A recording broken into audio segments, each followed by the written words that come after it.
नमस्कार, स्वागत है आपका। आप देख रहे हैं आज तक, आपके साथ मैं नेहा बाथर। जंग का ऐलान तो नहीं हुआ, लेकिन सरहद पर हालात कुछ ऐसे ही हैं। पाकिस्तान ने भारत को परेशान करने के लिए एक साथ कई मोर्चे खोल दिए हैं। सांबा, कठुआ और हीरानगर सेक्टर में पाकिस्तान की ओर से लगातार गोलियां बरस रही हैं। आधी रात तक भी फायरिंग जारी रही। दूसरी तरफ आतंकियों की घुसपैठ कराने की साजिश चलती रही, मानो पाकिस्तान ने भारत के खिलाफ प्रॉक्सी वॉर छेड़ रखा हो।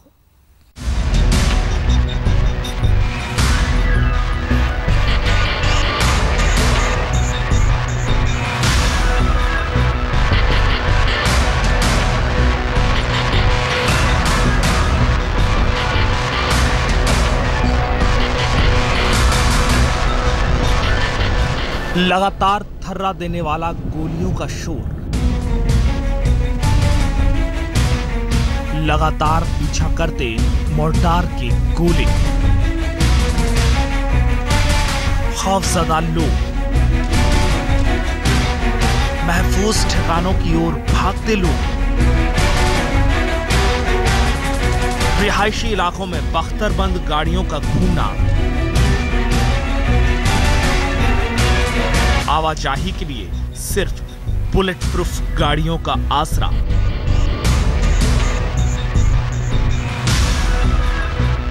भले ऐलान ना हुआ हो, लेकिन जम्मू के सरहदी इलाकों में हालात जंग जैसे ही हैं। घरों की दीवारों पर गोलियों के निशान हैं और चौखट पर मोर्टार के गोले। गांव में सन्नाटा पसर गया। सांबा, हीरानगर और कठुआ सेक्टर में फायरिंग रेंज में आने वाले लोग जैसे थे उसी हाल में अपने आशियाने को छोड़ने के लिए मजबूर हुए। गांव के गांव खाली हो गए। तो गोले आ रही, बहुत फायरिंग हो रही है।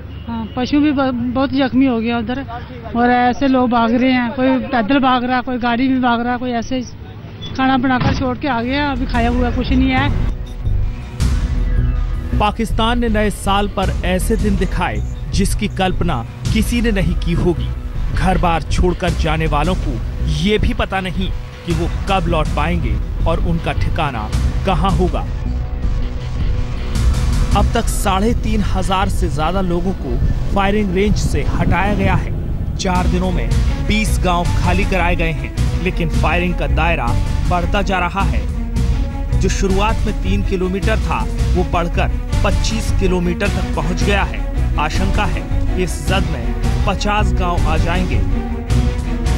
मिक्स फायर चल रहा है, बड़ा फायर भी है और स्मॉल आर्म फायर भी है, और ऑलमोस्ट सांबा बॉर्डर सेक्टर पूरा ही इसमें इन्वॉल्व है।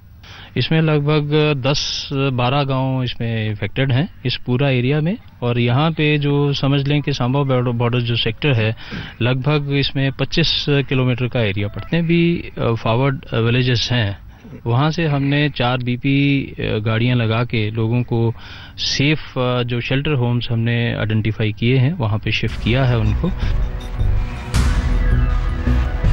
अब तक रात के अंधेरे में पाकिस्तानी रेंजर गोलियां बरसाते थे, लेकिन सोमवार को दिन के उजाले में ही पाकिस्तान की नापाक हरकतें शुरू हो गईं। सांबा, हीरानगर और कठुआ की करीब 40 BSF पोस्टों को पाकिस्तानी रेंजरों ने निशाना तो बनाया ही, रिहायशी इलाकों को भी नहीं बख्शा गया। इस गोलीबारी में BSF का एक जवान शहीद हो गया। शहीद कांस्टेबल देवेंद्र कुमार सांबा सेक्टर के खोरा सीमा चौकी पर तैनात था। तरफ से कोशिश है कि डिस्टरबेंस पैदा की जाए, बॉर्डर इलाके में दहशत पैदा की जाए, और ये भी हो सकता है कि मौके की ताक में हो पाकिस्तान के किसी इन्फिल्ट्रेशन की कोशिश की जाए। सरहद पर पाकिस्तान की ओर से चौतरफा दबाव बना हुआ है। 26 जनवरी के मौके पर अमेरिका के राष्ट्रपति बराक ओबामा आ रहे हैं। इससे बौखलाए पाकिस्तानी हुक्मरान, ISI, सेना और आतंकी हाफिज सईद भारत में माहौल खराब करने की साजिशों में जी जान से जुटे हुए हैं। पाक सेना लगातार उकसाने वाली हरकतें कर रही है, तो सरहद पर घूम घूम कर आतंक का आका हाफिज सईद भी भारत में खून खराबे की साजिश रच रहा है। उसके रडार पर लश्कर आतंकी भी हैं, जो सरहद पार गांवों में घुसपैठ की ताक में लगे हुए हैं। आतंकी साजिश का एंगल तो अब भी अपनी जगह बना हुआ है। लश्कर तैयबा के सरगना हाफिज सईद जिस तरह से शकरगढ़ और सियालकोट में घूम रहे हैं, उसे साफ जाहिर है कि वो 26 जनवरी से पहले अर्निया जैसे स्टाइल का कोई बड़ा धमाका करने वाले हैं। खुफिया एजेंसियों ने भारत पाक सीमा पर सभी एजेंसियों को अलर्ट कर दिया है। कैमरामैन सईद अली के साथ अश्विनी कुमार, सांबा, आज तक। तो आपने देखा किस तरह से सरहद पर प्रॉक्सी वॉर जैसे हालात हैं। खासतौर पर सांबा, कठुआ और अरनिया सेक्टर बेहद संवेदनशील इलाके हैं। वहां पर 20 गांवों को खाली करा लिया गया है। लोगों का पलायन अब भी जारी है। सुरक्षित स्थानों पर लोगों को ले जाया जा रहा है, जिसमें बुलेट प्रूफ गाड़ियों का इस्तेमाल किया जा रहा है। और जवान हमारे मुस्तैद हैं, सीमा पर गश्त लगा रहे हैं ताकि किसी भी आतंकी गतिविधि और आतंकी मंसूबों को नाकाम किया जा सके। आपको बता दें कि नए साल का आगाज ही सरहद पार से सीज फायर के उल्लंघन के साथ हुआ था और अब बताया जा रहा है कि 20 आतंकी सीमा पार से दाखिल हो चुके हैं। 7 आतंकी, माफ कीजिएगा, और इन 7 आतंकियों की तलाश की जा रही है। ये सभी आतंकी इस वक्त भारत में हैं और इन्हें बताया जा रहा है कि ये जंगल में छुपे हुए हैं, जहां पर इस वक्त सर्च ऑपरेशन चल रहा है और इनकी तलाश की जा रही है। बीती रात भी पाकिस्तान की ओर से फायरिंग हुई, जिसका मुंहतोड़ जवाब दिया जा रहा है, क्योंकि गृह मंत्री राजनाथ सिंह ने भी कहा है कि किसी तरह की ऐसी फायरिंग हो, सीज फायर का उल्लंघन हो, तो भारत की ओर से भी मुंहतोड़ जवाब दिया जाना चाहिए।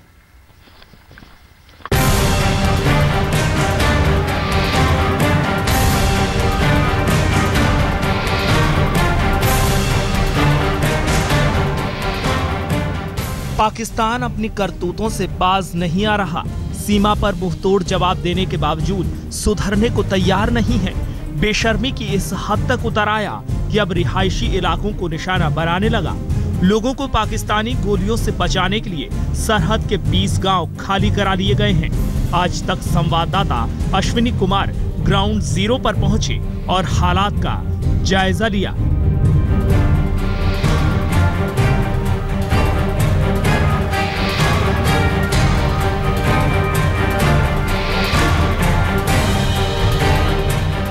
इस गांव में बिना बुलेट प्रूफ गाड़ी या बख्तरबंद गाड़ी के नहीं पहुंचा जा सकता।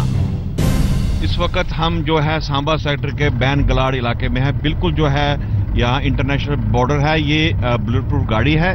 इसमें हम आगे जा रहे हैं, देखते हैं कि आगे जाकर कितना खतरनाक इलाका है। यहाँ पर जो पूरा जो गांव है, बैन और गलाड़, 2 विलेजेस हैं। 300-400 किलोमीटर का इलाका जो है पूरा फायरिंग रेंज में है और पाकिस्तान लगातार इस इलाके में फायरिंग और शेलिंग करता आ रहा है। पूरा इलाका जो है बिल्कुल यहाँ से साफ कर दिया गया है। सब लोगों को यहाँ से निकाल लिया गया है।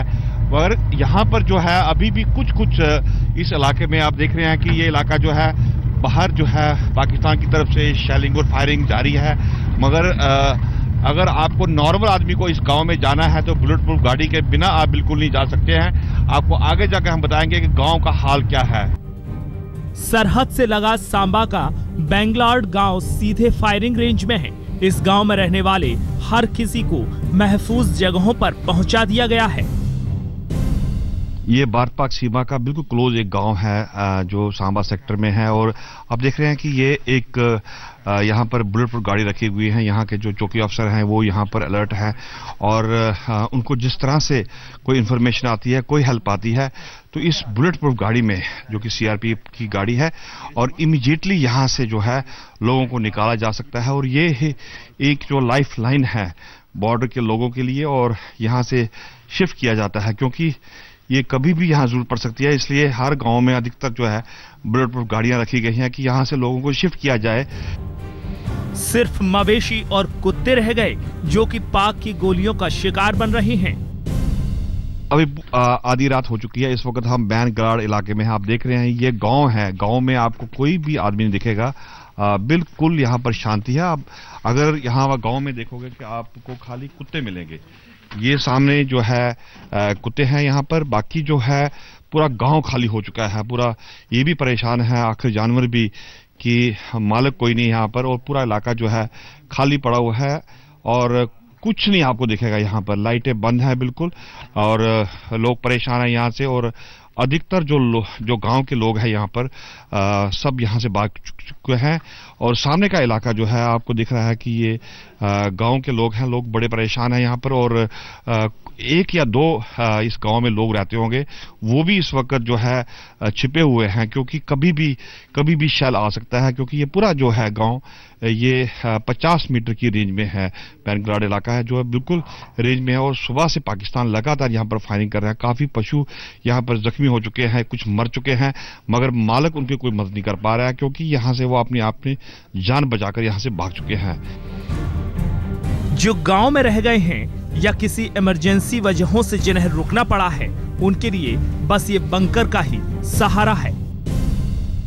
मैं इस वक्त जम्मू के सांबा के बॉर्डर इलाके में हूं जो कि एक बंकर है और यहाँ बंकर में जो है मैं शर लेकर बैठा हूं। रात की मिडनाइट है इस वक्त, टाइम जो है करीबन 3 बजे का टाइम है और यहाँ पर पाकिस्तान की शेलिंग और फायरिंग की वजह से जो लोग यहाँ पर जो है प्रोटेक्शन लेते हैं, इस गांव में सारा जो गांव है वो खाली हो चुका है और हमारी टीम आज तक की टीम यहाँ पहुंची है और एक आदमी हमने देखा है राम प्रकाश जो कि इरिगेशन डिपार्टमेंट का एम्प्लॉय है और यहाँ पर जी आपका नाम क्या है? राम प्रकाश जनाब। जी राम प्रकाश जी, आज का बताइए कैसे इनसे अब क्या करते हो जब फायरिंग और शेलिंग होती है?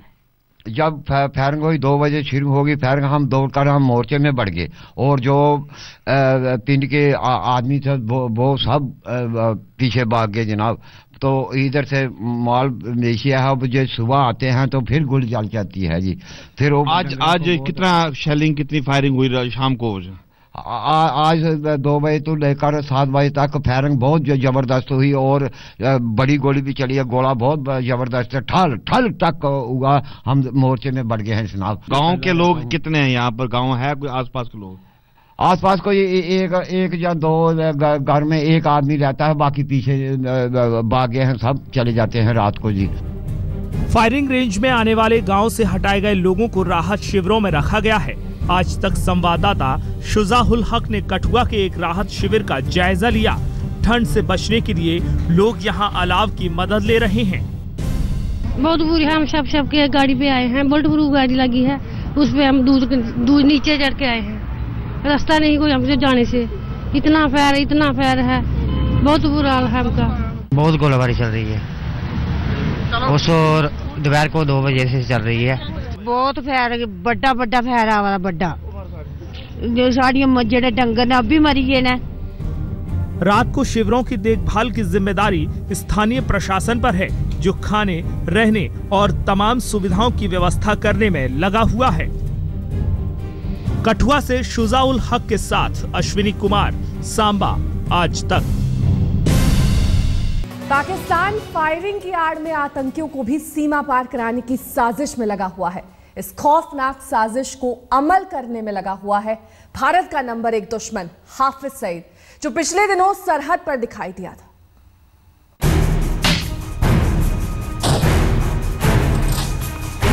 भारतीय सेना 2 मोर्चों पर पाकिस्तानी नापाक साजिश का जवाब दे रही है। जम्मू के सांबा, कठुआ और हीरानगर सेक्टर में पाकिस्तानी फायरिंग का मुंहतोड़ जवाब देना पड़ रहा है। खुफिया विभाग के सूत्रों के मुताबिक पाकिस्तानी सीमा पर मंडरा रहा मुंबई हमले का गुनहगार हाफिज सईद गोलीबारी की आड़ में आतंकवादियों की घुसपैठ की नापाक साजिश में ही लगा हुआ है। खुफिया विभाग के सूत्रों के मुताबिक आतंकी संगठन जमात-उद-दावा का चीफ हाफिज सईद 26 जनवरी से पहले भारत में अर्निया की तर्ज पर फिदायीन हमला करने की फिराक में है। हाफिज सईद के रडार पर जम्मू कश्मीर सीमा तो है ही, साथ ही देश के दूसरे हिस्से भी हैं। पाकिस्तान की तरफ से कोशिश है कि डिस्टर्बेंस पैदा की जाए, बॉर्डर इलाके में दहशत पैदा की जाए और ये भी हो सकता है कि मौके की ताक में हो पाकिस्तान के किसी इन्फिल्ट्रेशन की कोशिश की जाए, लेकिन बॉर्डर पे मुस्तैदी काफी है और हमारे जवान काफी अलर्ट हैं। इस खौफनाक साजिश में हाफिज सईद अकेला नहीं है। खुफिया विभाग के सूत्रों की माने तो उसके इस नापाक इरादे में पाकिस्तानी खुफिया एजेंसी ISI कंधे से कंधा मिलाकर खड़ी है। सूत्रों के मुताबिक लश्कर के 60 से 70 आत्मघाती हमलावर पाकिस्तान के सियालकोट इलाके में कैंप कर रहे हैं। इन आतंकवादियों ने हमारे पहाड़पुर, कठुआ, हीरानगर, रामगढ़ और सांबा इलाकों के सामने 6 से 7 जगहों पर ठिकाने बना रखे हैं। सूत्रों के मुताबिक लश्कर के फिदायीन जीपीआरएस डिवाइस के सहारे सीमा पार कर रहे हैं। ये हमलावर किसी गाइड का सहारा नहीं ले रहे हैं ताकि कोई इनका भेद न खोल दे। लश्कर ने आतंकवादियों को फ्लोटर्स नाम का नया डिवाइस दिया है जो जम्मू के सांबा और कठुआ जिले के नदी और नालों को पार करने में भी मददगार है। खुफिया रिपोर्ट के मुताबिक हाफिज सईद पिछले शनिवार को सांबा सेक्टर के उस पार शकरगढ़ सेक्टर में पाकिस्तानी रेंजर्स बॉर्डर आउटपोस्ट पर देखा गया, जहां से पाकिस्तानी रेंजर्स ने जमकर गोलीबारी की थी।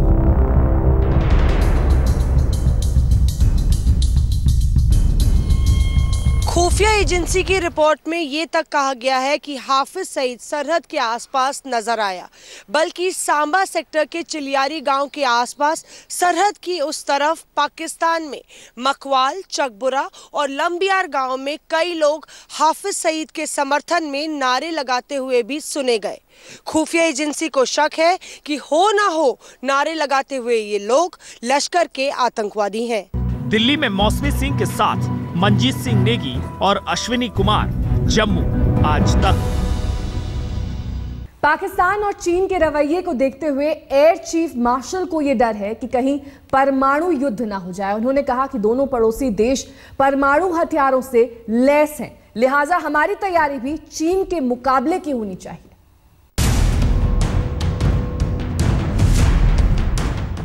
सरहद पर पाकिस्तान क्या गुल खिला रहा है, ये किसी से छुपा नहीं है। जमीन से समंदर तक हर तरफ से भारत को परेशान करने की साजिश रच रहा है। वहीं दूसरा पड़ोसी चीन दुश्मन का दोस्त है। पाकिस्तान की मदद के लिए वो हर वक्त तैयार दिखता है और दोनों ही के पास परमाणु हथियार हैं। ऐसे में एयर चीफ मार्शल का ये बयान काफी मायने रखता है कि भारत को पाकिस्तान और चीन दोनों से परमाणु युद्ध के लिए भी तैयार रहना चाहिए। We are located in a difficult neighborhood with two nuclear armed adversaries. Our primary external security challenges arise from the immediate neighborhood, that is to the north and west. Air chief marshal का इशारा भारत की तैयारियों की ओर है। भारत परमाणु संपन्न राष्ट्र तो है, लेकिन खुद को कभी चीन के मुकाबले के लिए तैयार नहीं किया। एक अनुमान के मुताबिक चीन के पास 250 से ज्यादा परमाणु हथियार हैं, जबकि पाकिस्तान के पास 100 से 120 तक और भारत के पास 90 से 110 के बीच। भारत के कदम तो अमन के रास्ते पर बढ़ते दिखते हैं, लेकिन अचानक माहौल ऐसा बनता है मानो एशिया के 3 अहम देश एक दूसरे पर परमाणु हथियार तानकर खड़े हो गए। आतिर खान, दिल्ली आज तक। इस खास पेशकश में बस इतना ही। देश और दुनिया की तमाम खबरों के लिए देखते रहिए आज तक।